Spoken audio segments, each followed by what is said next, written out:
Hyundai. Maruti Suzuki के बाद भारत में सबसे ज्यादा कार बेचने वाली इस कंपनी को पता है किसने शुरू किया था? इस साउथ कोरियन लड़के ने। नाम है चुंग जो यंग। बचपन में सिर्फ 2 वक्त की रोटी के लिए 17 घंटों तक खेतों में काम किया। अमीर बनने का सपना लिए कई बार घर छोड़कर भागा। यहाँ तक कि कई बार तो इसके बिजनेसेस आग लगने, बाढ़ आने और युद्ध की वजह से खत्म तक हो गए। लेकिन फिर भी हार ना मानते हुए इसने दुनिया के सबसे बड़े कार कंपनियों में से एक हुंडई को बनाया। सो अगर आपको भी लगता है कि बुरा सिर्फ मेरे साथ ही क्यों होता है, तो इस वीडियो को आपको पूरा देखना चाहिए, क्योंकि यह वीडियो आपकी लाइफ बदलने वाला है। तो दोस्तों, इस कहानी की शुरुआत होती है 1915 में, जब एक गरीब कोरियन फैमिली में चंग जो युंग का जन्म हुआ था। उनके पिता एक किसान थे जो अपने 7 बच्चों का पेट पालने के लिए पूरे दिन खेतों में काम किया करते थे।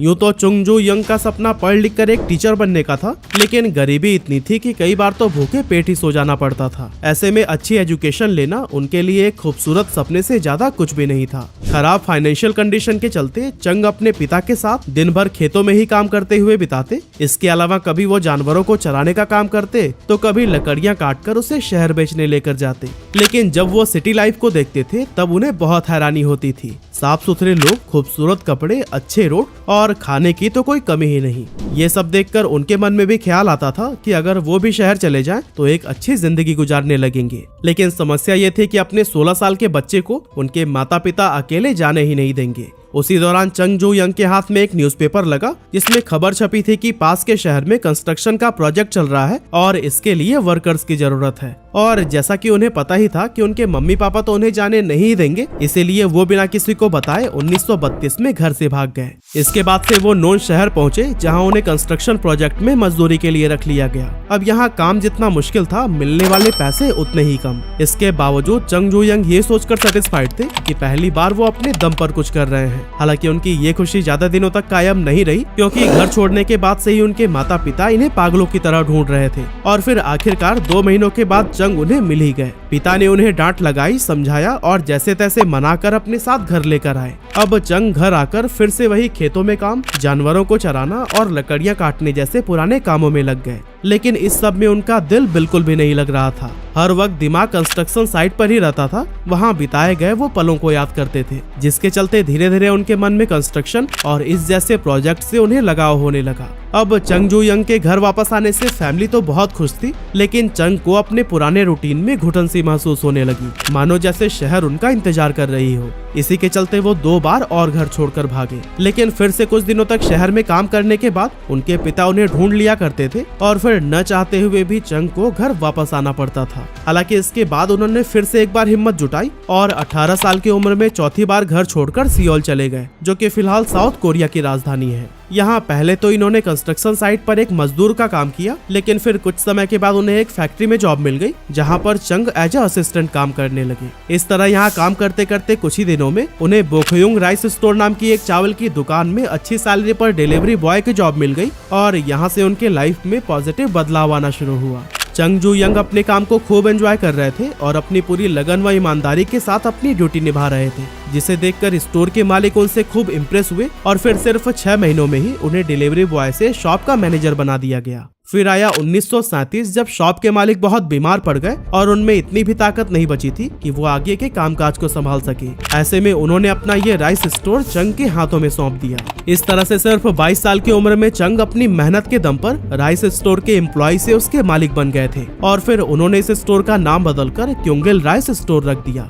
इसके बाद से उन्होंने लो प्राइस, हाई क्वालिटी और टाइमली डिलीवरी के दम पर एक बहुत ही लॉयल कस्टमर बेस तैयार कर लिया। लेकिन जब उनका कारोबार बहुत अच्छे से चल रहा था, तभी कुछ ऐसा हुआ जिसने उन्हें सब छोड़कर घर लौटने पर मजबूर कर दिया। असल में उस समय कोरिया पर जापान का कब्जा था और जापान वर्ल्ड वॉर 2 में कूद पड़ा था। ऐसे में जापानीज गवर्नमेंट चाहती थी कि वॉर के दौरान उनके सैनिकों को समय समय पर जरूरत के मुताबिक चावल मिलता रहे। इसके लिए उन्होंने वहाँ की सारी राइस शॉप्स को अपने कब्जे में ले लिया था, जिसमें कि चंग जो यंग का शॉप भी शामिल था। इसके बाद से चंग 1 साल तक अपने गांव में रहे, लेकिन फिर बाद में हिम्मत जुटाई और 1940 में 3000 वॉन का लोन लेकर एडो सर्विस नाम का एक गैराज खोला। लेकिन बदकिस्मती से अभी 1 महीना ही गुजरा था कि उसमें भयंकर आग लग गई और उनका ये बिजनेस भी बर्बाद हो गया।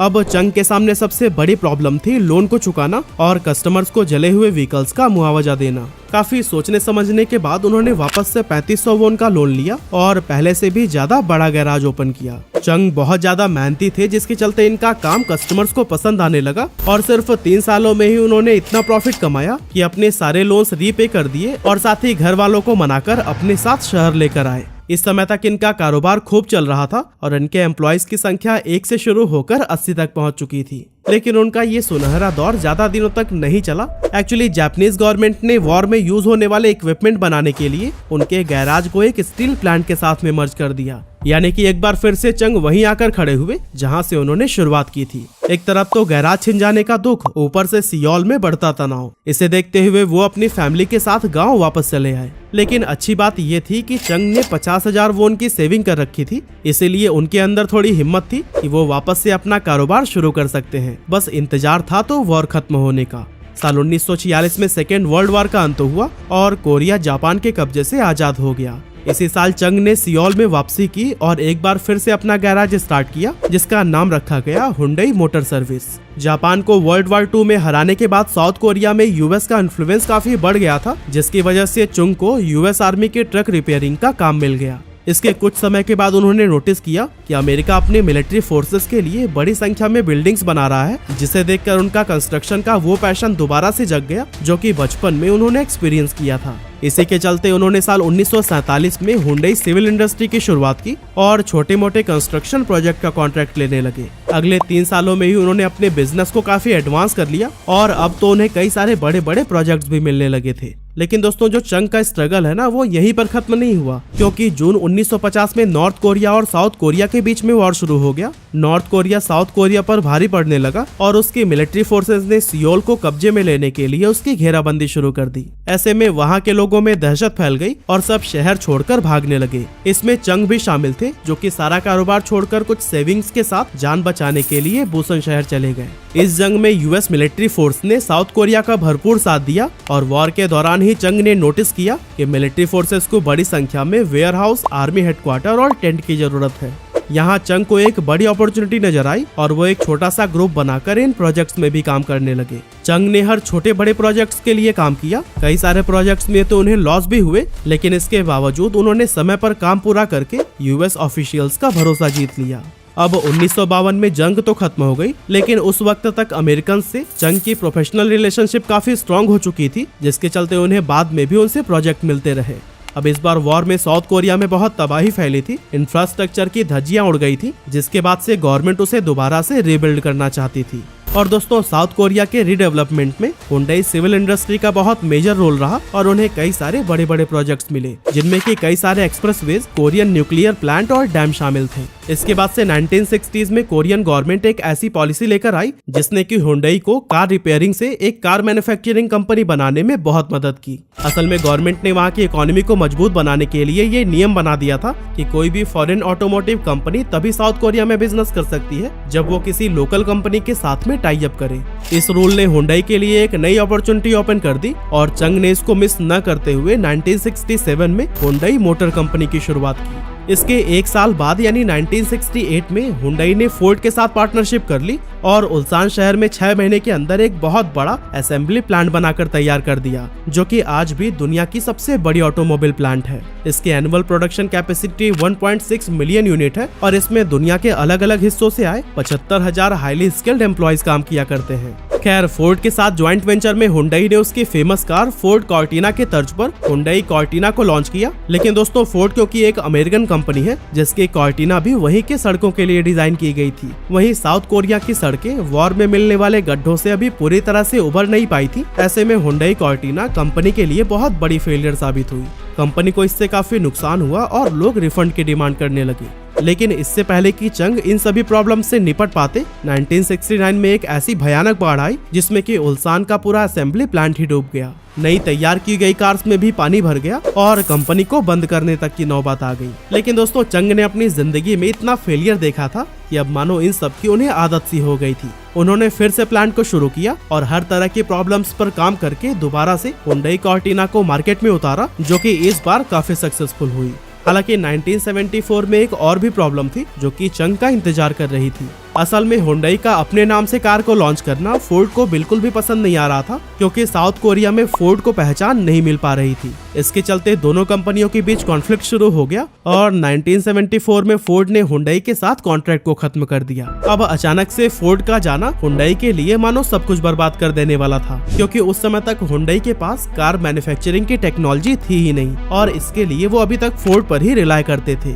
इस कॉन्ट्रैक्ट के खत्म हो जाने के बाद चंग बहुत ही डिस्परेटली किसी नए पार्टनर की तलाश करने लगे जो कि उनके साथ मैन्युफैक्चरिंग टेक्नोलॉजी को भी शेयर कर सके। इसके लिए उन्होंने उस समय के बड़े प्लेयर्स फॉक्सवैगन और जनरल मोटर्स के साथ डील करने का प्रपोजल रखा, लेकिन इन दोनों कंपनियों ने ही इसे ठुकरा दिया था। और फिर इसके बाद से चंग ने जापान की मित्सुबिशी मोटर्स के साथ भी डील करने की ट्राई की और ये डील फाइनल भी हो गई, जिसमें मित्सुबिशी मोटर्स ने अपनी कार मैन्युफैक्चरिंग टेक्नोलॉजी को हुंडई के साथ शेयर करने का एग्रीमेंट एक्सेप्ट कर लिया था। इसके बाद से हुंडई अपना पूरा फोकस खुद की कार डेवलप करने में लगाने लगा, जिसके लिए उसने ब्रिटिश लीलैंड के अंडर आने वाली कंपनी ऑस्टन मॉरिस के farmer managing director George Turnbull को हायर किया। और दोस्तों, जॉर्ज टर्नबुल ने भी अपनी लीडरशिप में इस प्रोजेक्ट के लिए 5 और भी इंजीनियर्स को हायर किया, जिसमें कि कार की जो बॉडी होती है उसके design expert Kathan Barnett, car engineer John Simpson और एडवर्ड चैपमैन, BRM यानी कि ब्रिटिश रेसिंग मोटर्स के former chassis engineer John Crosthwaite और chief development engineer Peter Stellar जैसे हाईली स्किल्ड प्रोफेशनल शामिल थे। अब दोस्तों, उसी दौरान साउथ कोरियन सरकार ने कार मैन्युफैक्चरिंग कंपनी से एक ऐसा व्हीकल बनाने के लिए कहा जो कि पूरी तरह से मेड इन कोरिया हो, साथ ही ये इतना अफोर्डेबल हो कि ज्यादा से ज्यादा लोग इसका इस्तेमाल कर सके।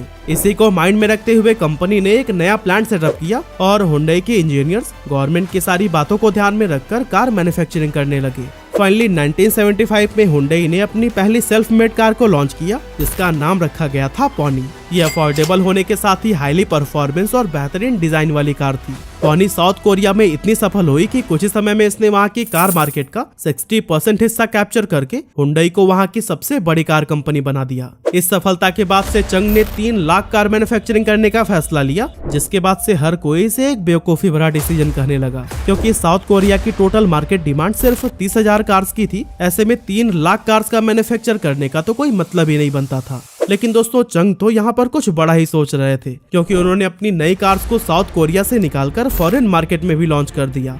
1982 में हुंडई ब्रिटिश मार्केट में एंटर हुआ, जहां अपने पहले ही साल में उसने 2,993 कार्स बेच दी। फिर आगे चलकर 1984 में इसने कैनेडियन मार्केट में पॉनी 2 को लॉन्च किया, जो कि अपनी अफोर्डेबिलिटी के चलते खूब फेमस हुई और कंपनी वहां भी अपनी स्ट्रॉन्ग प्रेजेंस डेवलप करने में कामयाब हो गई। हालांकि हुंडई अब तक तो कई सारे देशों में अपनी पहचान बना चुका था, लेकिन अभी तक अमेरिका जैसी मेजर मार्केट में एंटर करना उसके लिए पॉसिबल नहीं हो पाया था। और दोस्तों, इसका मेन रीजन था एमिशन नॉर्म्स, जिस पर हुंडई की कार परफेक्टली फिट नहीं हो पा रही थी। कंपनी ने अमेरिकन मार्केट में एंटर करने के लिए एमिशन क्राइटेरिया के अकॉर्डिंग एक नई कार मैन्युफैक्चर की, जिसका नाम हुंडई एक्सल रखा गया। उस दौरान हुंडई ने रियलाइज किया था कि यूएस के अंदर सेकेंड हैंड कार की मार्केट बहुत ही ज्यादा बड़ी है। ऐसे में कंपनी ने वहां इन्हीं कस्टमर्स को ही टारगेट किया और 1986 में सेकेंड हैंड कार के ही प्राइस पर हुंडई एक्सल को 5 साल की वारंटी के साथ अमेरिकन मार्केट के अंदर लॉन्च कर दिया। अपनी इस स्ट्रैटेजी से कंपनी टारगेटेड कस्टमर्स को लुभाने में खूब कामयाब हुई और अपने पहले ही साल में इसने 1,70,000 कार्स बेचकर बाकी कार कंपनियों को हैरानी में डाल दिया।